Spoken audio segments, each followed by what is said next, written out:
Welcome back to the Quiet on Set podcast. Today, Lachlan and I will go over the 10 films nominated for Best Picture at the 2023 Academy Awards. We'll go through them in alphabetical order. At the end, we'll share our personal rankings as well. So stick around if you want that. You could also skip ahead. I don't care. Do whatever you want. Lachlan, let's get into it. Let's talk about the first film on the list, All Quiet on the Western Front. What did you make of that one? International. What a start. Absolutely loved All Quiet on the Western Front. It had this atmosphere that no other film was able to really match at all last year. It was just terrifying the entire time. A great adaptation and a great remake as well.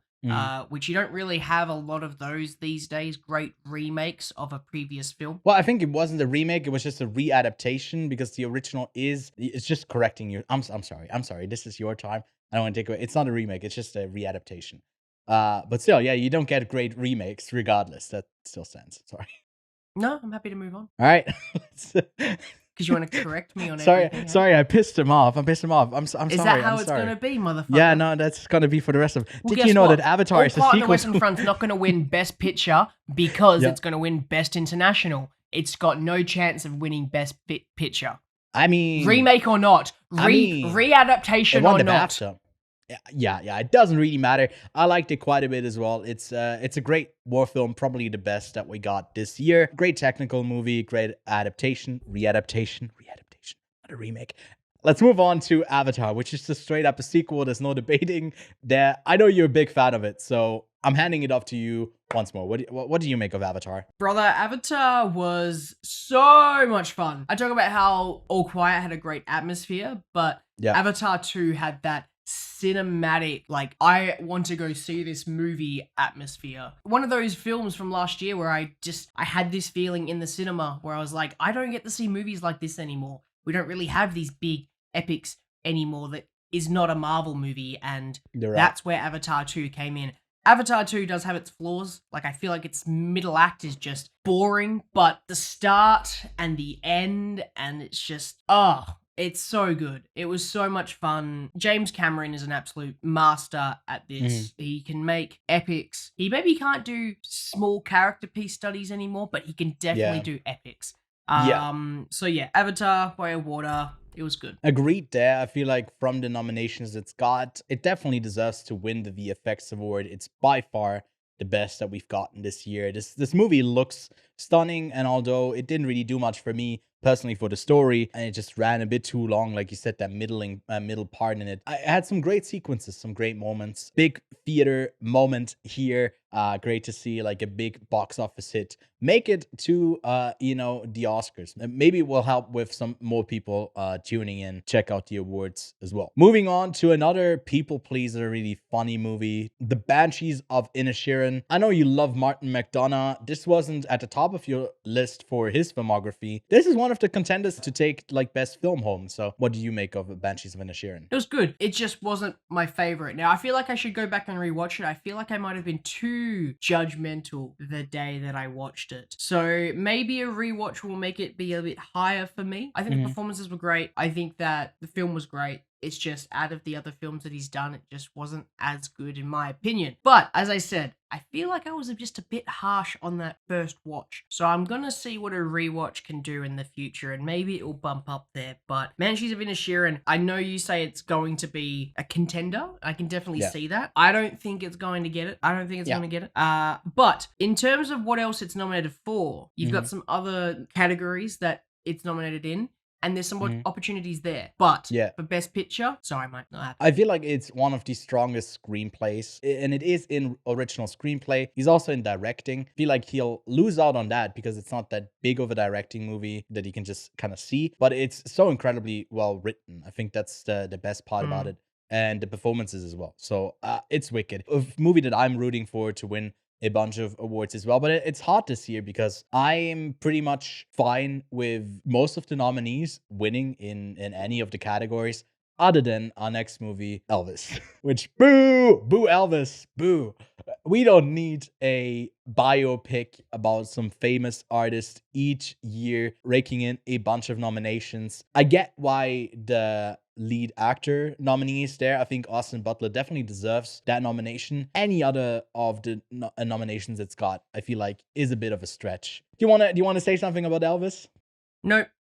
Right, moving on. That's the one, I think, out of the entire lineup, it's the only film that I'd say skip out on it. You don't need to see it. It's so similar to a lot of other biopic films, other than the Baz Luhrmann constant energy of like the camera moving without a stop. The next movie on the list is probably the current favorite to win most of the awards of the night. That's the Daniels' Everything Everywhere All at Once. And you got a nice 4K Blu-ray DVD right there of it. Great movie. You are probably its biggest champion. What's not to love about Everything Everywhere? There's nothing to not love about Everything Everywhere All at Once because it has so much to give. But I can definitely see it being snubbed at the Oscars. I really wanted to have a clean sweep because I think it's one of those stories of, I started here and it just went and exploded and it became this phenomenon. So I'm all behind Everything Everywhere All at Once to win in every category it's nominated in. There are some exceptions that I will say. I feel like there are other people who deserve to win over Everything Everywhere All at Once. Yeah, but, like in score maybe or something like that, or like score, song. I would agree. But for Best Picture, I think it deserves it. I think it's an incredible feat of storytelling and performances and just fun, really. It was a perfect mixture of, everything that you could want in a film. If you haven't seen it, I'd recommend it because it's a great watch. And if you have and you can watch it on 4K, it's stunning. Go check it out. I'm considering, should I rewatch it before the Oscars or should I do like a watch once I know that it's won Best Picture and I'm just like manifesting it to You're now to watching end up Best winning? Picture winner of 2023, Exactly. Everything Everywhere All at Once. Yeah, you could do that as I well. like the sound of that. But someone who's not too unfamiliar to be around the awards ceremony, although I think he hasn't like won a ton of them. I'm not entirely sure. Steven Spielberg's Ode to His Own Childhood and Family in The Fabelmans is one that I really enjoyed. Lachlan, I think you quite liked it as well. You're not as high on it as I am. Tell me about it. It's Steven Spielberg's most Spielberg movie of all time. That's all. It's about That's all the himself. time we got, folks. That's all we need. But I will say, just quickly, it is Yeah. Spielberg's best movie in probably a decade. Agreed. Yeah. So if you feel like Spielberg has been going downhill, he has. His films haven't been that great. When I heard he was doing Ready Player One, I was quite interested. When I saw Ready Player One, I almost wanted to cry. Not because it was great, but because it was absolutely dreadful. I would love to see Spielberg back at his game, and I feel like this is a domino effect. This film was awesome. It's not a big scale film like some of his previous works have been. He gets back to small scale and does what he does best, and that's character pieces. My God, he could do some cool stuff in the future. So hopefully this will win something and it will show him that he can do good films once again. Yeah, it did get a bit of flack, I guess, for the reason of, a filmmaker making a movie about his own thing and whatever. And those tend to do pretty well from, like, in the Oscar races. Usually you got, like, the Belfast and even, not really Empire of Light, but that didn't do too well this year. You get them. And a lot of the times that they're not that great. But here, I think you got a really solid film at the center of it. And it's got all the trademarks that you would want out of a good Spielberg movie. Great performances, amazing staging, and incredible camera work. So I'm a big advocator for The Fabelmans, and it's probably got the best cameo of all time in it. So I'm rooting for it. If there was a cameo category that probably would be, ruled by... They should introduce that. Before we do stunt people, do a cameo, and it's like 4 Marvel movies and then like one other film that gets like nominated each year. So to pull in some numbers. Anyways, next up, we got the type of music film that I'd love to see more often. Overdose, almost autobiographical. There's a touch of the actual artists involved into how the story is shaped type of films. with Tar. Todd Field comes out like every 10 years to make like a movie, and this has been in the works for a long time. We get Cate Blanchett in one of her best roles like ever. She already got like 2 Oscars to her name. I loved Michelle Yeoh. Cate Blanchett still gave the best performance of the year in this. It's an incredible movie. I really liked it. And Lachlan, I think you liked it quite a bit as well. I did. I thought it was really awesome, a really unique bit of work, especially in this range of films. I would say Tar is probably the strangest of the Best Picture nominations. It's not the easiest film to follow, and I wouldn't say it's the most mainstream film on here either. Even though you have an international picture on here, and obviously the Oscars are pretty English focused for their main category, except in that one year where they nominated Parasite. Yeah, and Drive My Car. This is probably this is probably the strangest film on the list. Even though Everything Everywhere All at Once is quite weird at times, Tar is definitely an interesting film. So I love that moment where Cate Blanchett is like conducting with hot dog fingers. That really sold it to me. As like a Best Picture contender. That whole other universe where that happened. But no, it's great. Tar, not going to get Best Picture. I'm sorry. No, it's a tough sell. It's also one that if you're having a hard time the first time around, I feel like it definitely like warrants a second viewing. That I fully haven't given that yet. I think we did a review for it, full spoiler review, and didn't have time to catch it again. But it's like it's so like loaded with a lot of imagery that you miss on the first time. But I feel like the discussions that come out of the film are so interesting. Like I've talked to a bunch of people now that it's out internationally. For me, like with people around and they've seen it, all of it was really riveting. So go seek it out if you can. If you're an American, then I feel like you've probably already seen this film 5 times in theaters. Top Gun Maverick, achieving what no movie has done before, being truly unique in one aspect of bringing really captivating performances and cinematography onto actual like flying fighter jets, and really in embracing everything. It's like brace for impact as soon as you sit into your seat and be strapped in for like the 2 hours of the experience that is Top Gun Maverick. I still stand by that. I think Switzerland is the antagonist in the film, although they leave it open. They just didn't want to piss us off, because you don't know what we do. We sent the goats after you if you be too rude to us. But Lachlan, you like Top Gun Maverick quite a bit as well. Have you revisited it? A lot of fun. Or have you seen it? You've seen it more than once in theaters as well. Yeah, twice, because it was so much fun. It was an enjoyable experience, and it wasn't like the longest of the cinematic movies of last year. In terms, when I say cinematic, I mean like the classic like action, go to the movies to see it on the big screen. And as much as Tom Cruise was really hyping it up in the promos, and I was like, all right, Tom, I'll go see it in the fucking cinema then. It was good to actually watch it there because it was a visual marvel. Everything else about it sucked. Like the fucking like the story was not there. The performances, they're okay. But honestly, it was just a really fun movie to watch because you knew that the majority of that film was shot practically, and that's impressive. That was the best part about it, when they start pushing where we can put cameras and how much we can do practically. This renaissance of doing practical stunts and effects is something I'm really looking forward to in the future of this industry, because for the longest time, VFX have been a way of cheapening shots that would be, too difficult to do. But I feel like there's now a goal to find a way of doing them practically, because Chris Nolan knows that it makes it look better and it gives this authentic feel to the movie that has been missing for a little bit. Yeah, he's kind of raised the stakes, because now every movie that involves some sort of flying is going to be compared to Top Gun. And you probably are going to see that. I mean, Avatar goes into a wholly different direction where like the CGI is so up high that like every other Marvel film, or even upcoming DC films with Aquaman or a Black Panther film or The Little Mermaid, is going to get compared to Avatar, which is so bright and colorful, and there's a lot of life in it. And all of these other ones go the more realistic route, I guess, that like there's not a lot of light down under in the sea. Like the visual approach, they take a different one there. It's like if you were to film in the actual ocean, which you would never do, it definitely wouldn't look like an Avatar film. So like it is a middle ground for whatever you want to do, but at least when it comes to flying high, Top Gun has set a new standard. Next up is a comedy that made waves. Although both Top Gun, I actually saw Tom Cruise at the premiere in Gun. He's a tiny man. He's so small, but he's got so much charisma.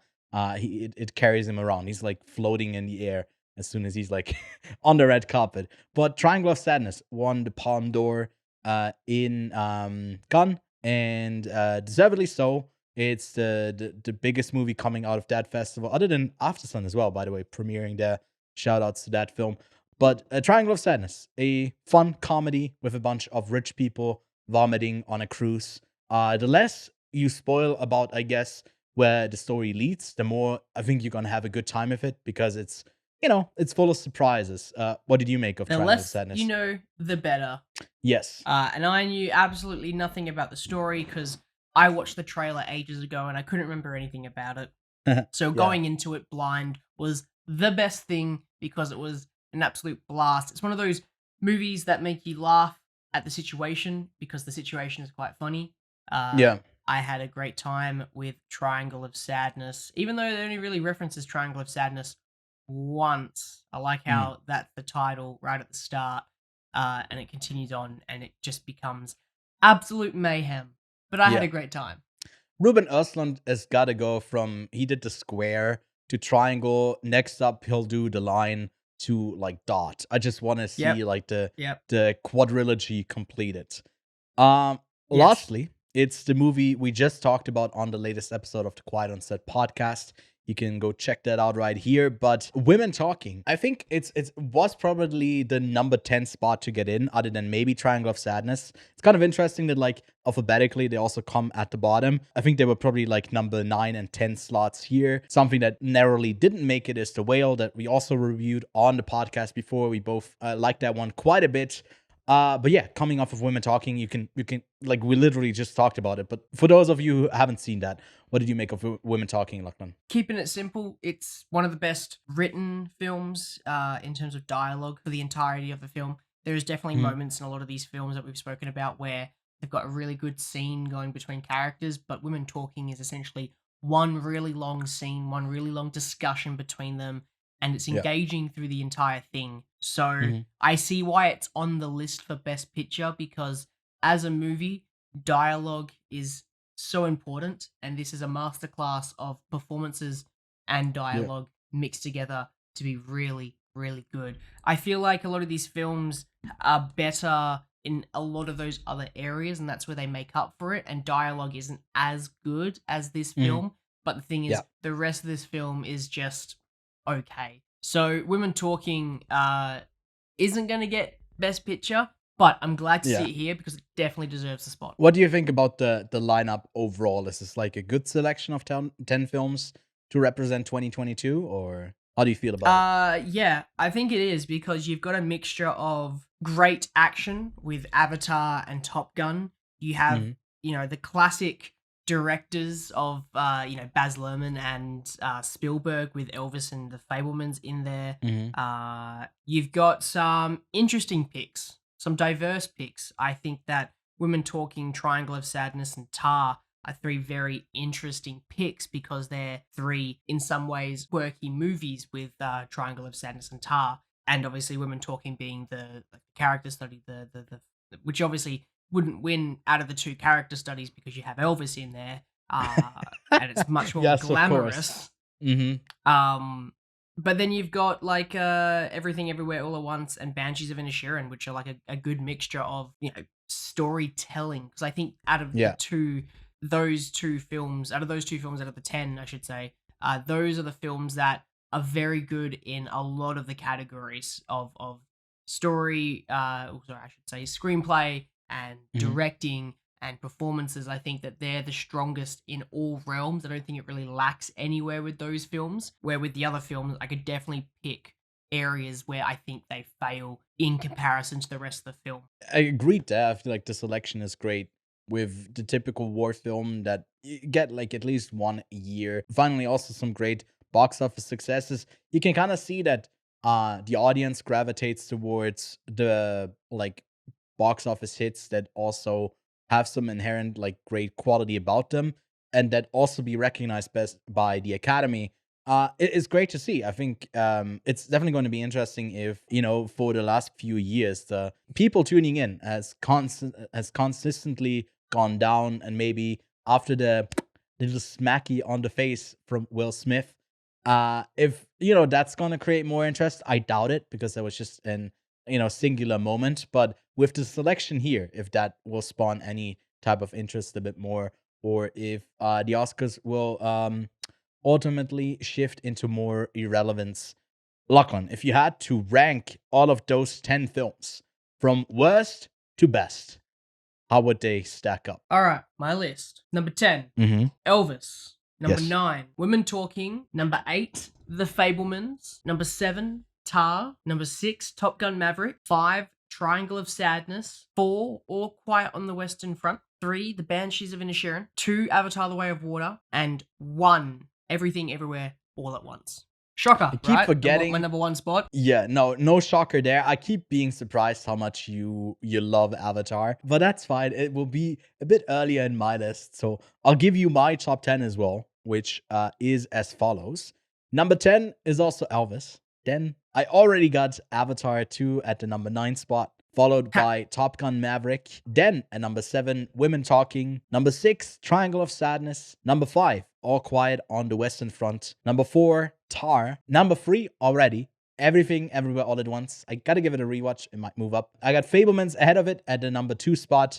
And then my number 1 spot. I was kind of surprised myself that The Banshees of Inisherin is my favorite out of the lineup. I love that movie. It's so funny. It's great to revisit and watch clips of it. Glad for Barry Keoghan to have won. He won at the BAFTAs for Best Supporting. He probably will not win that award again at the Oscars, but everyone who's been nominated, really, there's been a great selection of nominees in all of the categories. So go see some films. I hope this kind of helped you out with what you want to watch, what you don't want to watch, I guess. But if you want to get more from us, we do a weekly podcast. Subscribe to not miss that. We pretty much covered most of these films on our show in a full-on spoiler review where we really dive deep into that. So if you're interested, go check it out. Oh yeah, something that I also want to mention before we leave you, we also got a contest running that you can participate. Fill it out. If you get most predictions right and you end up being the winner, we will give out a year of Letterboxd Pro for free. So go on, participate. We'd love to see you there. And until then, have a good time at the movies. We'll see you soon.